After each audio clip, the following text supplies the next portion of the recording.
এই বাংলাদেশ বাড়ারদেরকে নিয়ে ভেবেছিলাম আর কোনো কথা বলবো না, কিন্তু না, এই কুত্তার কোনোদিনও সোজা হবে না। আপনি যতই চেষ্টা করুন, ফেসবুকে ঢোকাই যাচ্ছে না।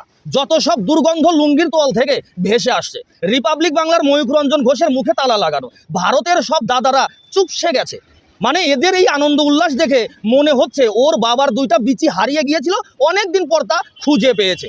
আরে শোন, আমাদের কাছে যতগুলো ট্রফি আছে না, তোদের পুরো বাংলাদেশ ঢেকে দেওয়া যাবে। তোরা তো ভারতের সাথে প্রত্যেকটা ম্যাচে নাকানি চুপানি খাওয়ার পর তোদের সেই 3 নাম্বার অজুহাত খাড়া করে দিস। কিন্তু আমরা তো তোদের মতো অশিক্ষিত না, আমরা খেলায় হেরেছি, মেনে নিয়েছি, তাই চুপ করে আছি।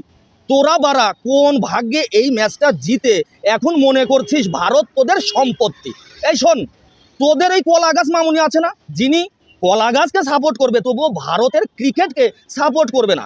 তাই এখন দেখছিস তো বাংলাদেশের ক্রিকেটের কি অবস্থা। তাই গেদা বেশি লাফাইও না, তোমাদের ফুটবলের কপালেও কিন্তু শনির দশা আছে।